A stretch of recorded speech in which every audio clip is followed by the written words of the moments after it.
Welcome back to the GSMC College Football Podcast. Just talked a little bit about Brett Bielema and the Fighting Illini. Gonna switch gears. Gonna finish off my ACC team rankings. And we are gonna go with that. This is kind of the cream of the crop. The top five. At five, I have SMU. Now, SMU getting back into the playoff, it's certainly possible for them this year. They return a good chunk of their roster from 2024, and this is a team that took the ACC by storm in their first year as conference members last year, really kind of showcased how much that program has come back in the past 5 years, 10 years, how much they've been built back up. They really showcased that last season. You have Kevin Jennings coming back after kind of taking over as a team starter last year. Faltered in their playoff game at Penn State. Not super surprised by that. That was a really cold game and an SMU team that had to go play in one of the toughest road environments in the country. And he just didn't look great during that entire game. Hoping to bounce back from that year, from that disappointment in the playoff game, and have a great 25 season. It's certainly possible. On defense, you also have a guy in DB, Isaiah Kwokoba, who is really a stud on that side of the ball for them. Really glue guy in the secondary. 100 tackles, 3 interceptions, really great range, and just a versatile safety who can blitz, who can cover, who can hit. That's going to be one of their anchors on defense. But this is a team that does return a lot of their production. The only reason I am kind of questioning them this year is they have a far tougher league schedule this upcoming season.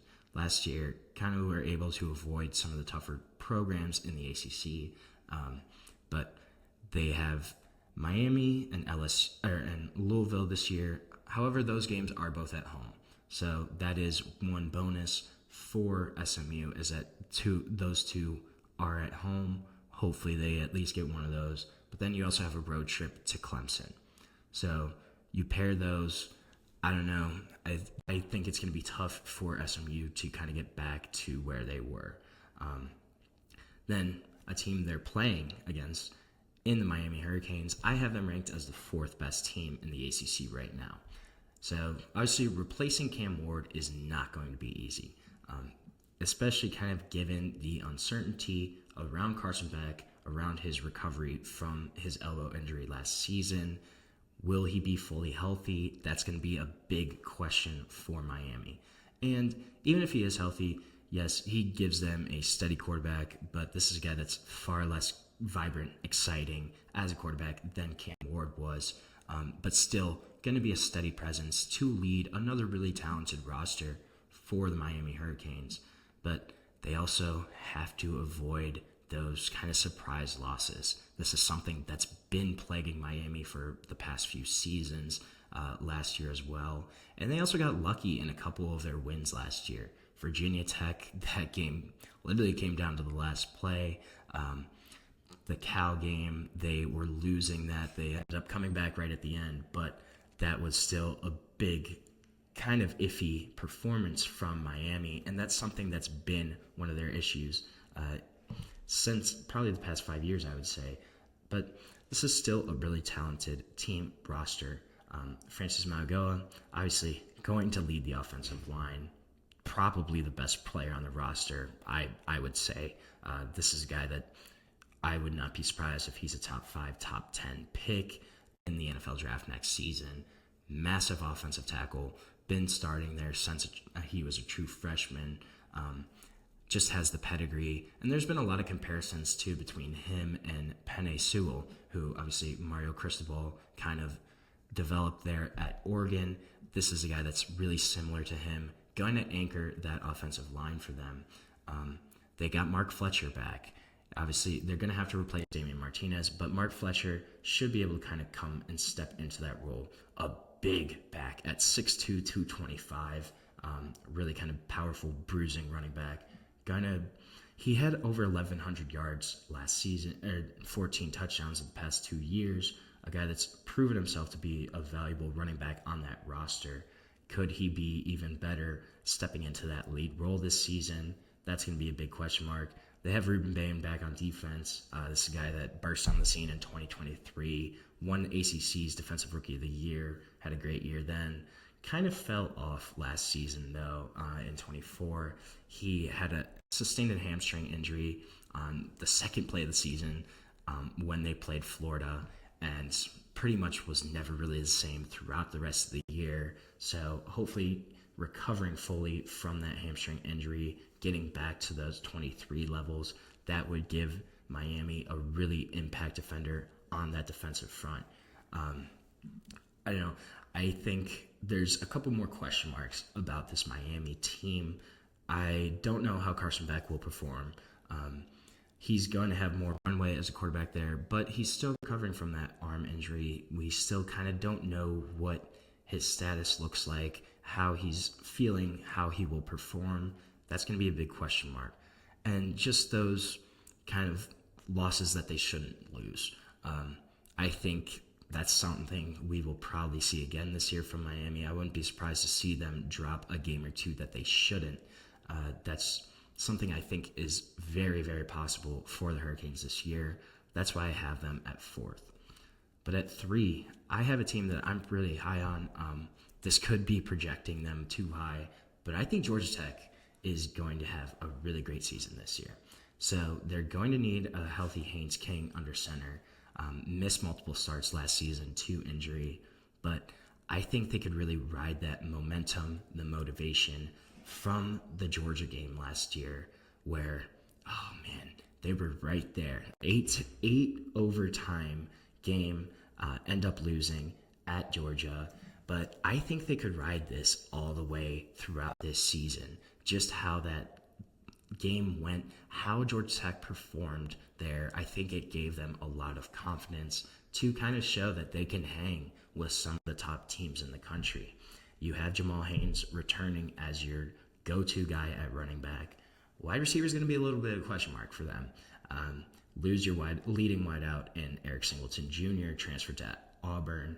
So that rotation is going to be a bit of a question mark. I think the defense also, this is going to be a big boom or bust here. I think the season rests a lot on their defense. It's going to be a lot of new guys rotating in, especially on the defensive line. Linebackers a little more set there with some more experienced guys. But then their schedule is pretty manageable as well. You get Clemson, you get Georgia at home. So those are 2 matchups that could have been on the road. You get them both at home this year. If you win one of those potentially, could you carry that momentum throughout the season to propel them to an ACC championship? I think it's certainly very possible. But I think the Louisville Cardinals are the second best team in the ACC this upcoming season. They kind of have had potential for a breakthrough the past few years. They were kind of projected that last season, but this is a deeper team than last year, and they won 9 games last year. They're buoyed by Miller Moss coming in, Jeff Brom looking to go 3 for 3 on transfer quarterbacks after having Jack Plummer, Tyler Shepp the past 2 years. I think Miller Moss is more talented than both of those guys, and if Jeff Brom can kind of work with him, unlock some of the other parts of his game that he struggled with, this could be a really great quarterback for Louisville. And I think it's going to be a really good offense. You have one of the best running back duos in the country in true sophomores, both of them, Isaac Brown, Duke Watson. Isaac Brown had 1,200 yards last year. Now, Duke Watson, he only had 600, but that was on 67 carries. He averaged 8.9 yards per carry last year. And then he really came on at the end of the season. When he played at Stanford, he had 11 carries, 117 yards, 3 touchdowns. At Kentucky, only had 6 carries, still had over 100 yards and 2 touchdowns in that game. So that's a deadly 1-2 punch. They still have a really great duo at wide receiver, too, with Chris Bell, Colin Lacey. And then on the defensive side of the ball, this is going to be a good defense again. They're going to have to replace Ashton Gillette, but you bring in Cleve Lubin from Coastal Carolina, who had 9.5 sacks last year. You have Adonijah Green, who is kind of teaming with NFL level, pro level potential, also there. He actually ran with the ones more often than not. TJ Quinn at linebacker coming back, being the leader of that defense, that's going to be huge for them too. He's going to have to work on his pass coverage skills a little bit, but still a big leader, big return for Louisville. They do have some tough games, though. They're going to have to play at Miami and at SMU, but they get Clemson and Kentucky at home. So Miami, SMU, Clemson, yeah, those are going to be some tough matchups for them. I think they probably win at least 2 of those 3, though. I could certainly see it happening. They are teaming with potential this year. I think they're second best, but the clear leader in the clubhouse this season is Clemson. Returning a ton of production, one of the most in the country in the Power 4 rankings.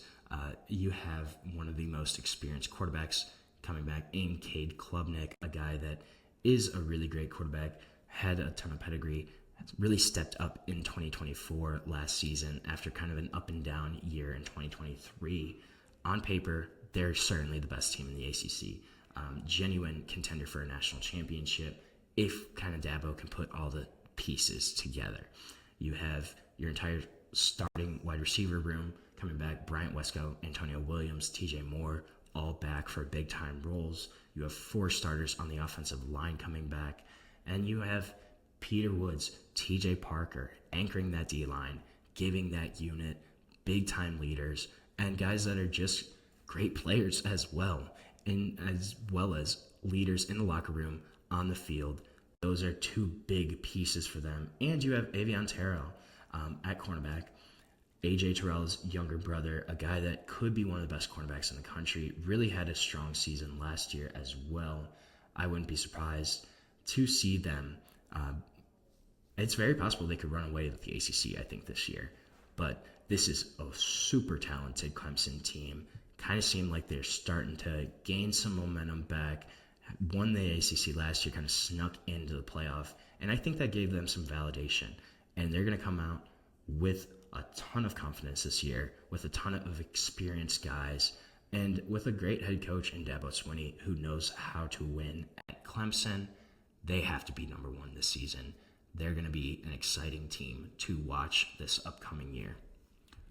So we are going to end our show for today. Thank you so much for tuning into the GSMC College Football Podcast, presented to you by the GSMC Podcast Network. Please remember to like, subscribe, follow the channel, and if you want, you can also go to Facebook, Instagram, TikTok, or Twitter for even more sports content, more sports updates that you love. Thank you so much, and have a great day.